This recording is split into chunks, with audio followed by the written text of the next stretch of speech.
Hi everyone, this is a quick video demonstration of how to get yourself started using QGIS. QGIS is a free and open source GIS software. So the first thing we have to do is get it installed. So first we're going to go to the link that I have posted for the QGIS website, and then we go to download now. There's a handful of different versions they have available here. We're going to be using the long-term release. And then there's two versions of that, and so depending on what type of computer you have to either download the 32 or 64-bit.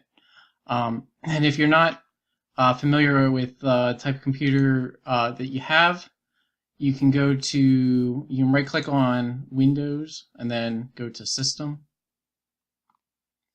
And here we'll tell you the system type. So I have a 64-bit operating system.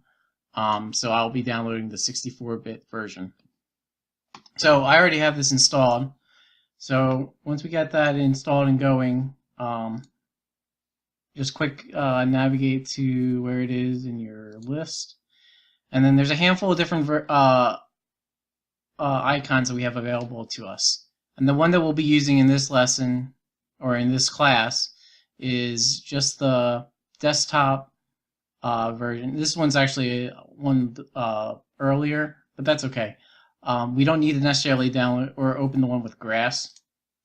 So as that's installing, or as that's loading, okay. So when you're first loading this in, you're probably not going to have any recent projects, but you're going to probably see it more like this. So we're just going to walk through a handful of the tools here that you have available to you. First one here is just, it's basically new. If you need to save your map, you can do so. So that's always helpful if you have to stop at the end of the day and then start back up the next day. These handful ones here we're going to use to pan around the map and so forth. They're pretty intuitive. And then the set over here is how you install or how you add in data into it. The one that we're going to be using mainly is this add vector layers. So the next thing we want to do is add some data sets into the map. And so for this example, and this is going to be the data sets we're also going to be using in lesson 2. There's this New York file that you're going to be unzipping. And so I have it currently saved just on the desktop here. And so if you just click on Extract All, you can just add it to that folder there.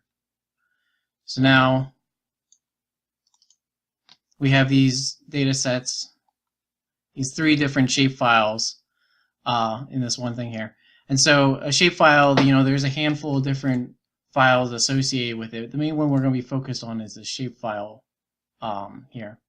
And so to add those in, again, we go to that add vector layer, and then get this thing that pops up, and we're going to go to New York, and we can do add the shape files. So you can add them one at a time, just clicking here, and then you can also, if you want to add, because we have 3 here, you hold down Control, and then add that one, and then again hold Control again.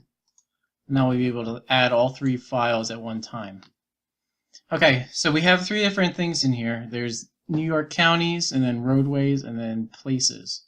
So they're not really in a logical order right now. It'd be best if we had the counties at the bottom. And so a way of doing that is just by dragging it down within the layer panel. And even you probably want the roadways below the points. So now they're in a little bit more of a logical setup. And so from here we can also change the way that they're viewed a little further. So by right-clicking on one of the layers, so if I right-click on the places and go to properties, a whole different there's this big list of different properties that we can change.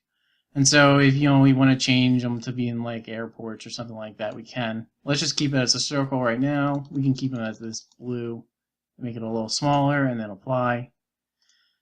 And so we can see how that changes on the map. And then we can do the same if we want to change the lines for the streets to like this orange, or maybe we should make them a little bit more of a red so you can see them. And then if we want to change the counties, we can do that as well. For these polygons, it'd probably be best if it's just like a clear inside. So we'll change we go to this sample fill here, and we can change the fill to like transparent, and we can make the border and we can keep it black, maybe make it a little bit thicker, and apply. So you can see how that changes on the map. And then, if we want to add labels so we can see, like what the counties are named. So, we go to this labels icon on the side here, and then we can change this to show labels for this layer. And then there's one of the fields here that holds the county name. So we'll change it to that, and then we can change the text as, if we want to. We can make it a little bolder. Sometimes it's better to draw a buffer around the outside so you can see it a little bit easier. And so let's apply that. Oh, we got county. Let's change it to county name. That might be better. So there we go. We have some data set in here, and we can view it. And then if we want to zoom into a particular area, we can do so. This one zooms to like that one selection. If you ever need to get back to like the full extent, you can do zoom to layer, and it zooms back out so you can see the full layer. And so yeah, so this this is like a helpful start. Another thing that we also are going to be looking at in this course is the attribute table. So GIS is essentially like features where they are, and then also data about them. So like if I have this one county here, see right now I have it selected, so it's in that orange or in that yellow. If we want to zoom to that selected feature, we can do so. So you can see right up here up at the top, we have one selected out of the 67.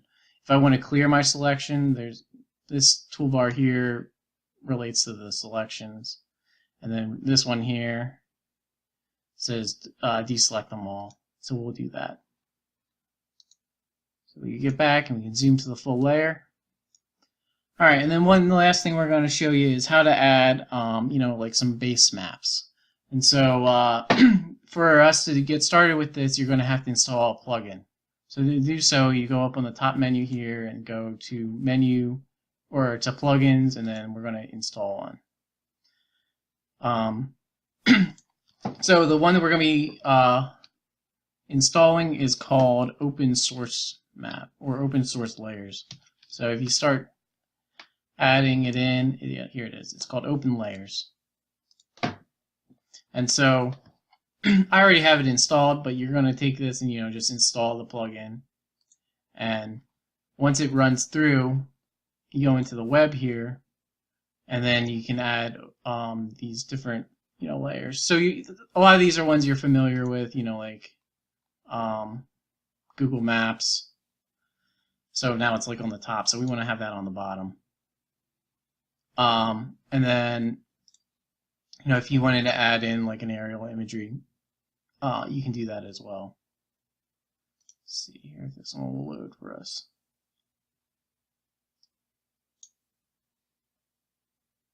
So yeah, this is definitely a good start. So I recommend just becoming familiar with like how to add layers, how to change maybe the the style, or it's oftentimes called symbology of the particular layers, and how to maybe like add some labels, and just become familiar with QGIS in general. And if ever you need to, like when you're done at the end of the day, if you want to save it, go through here and just save. So hopefully that gets you started. And if you guys have any questions or anything like that, feel free to send me an email.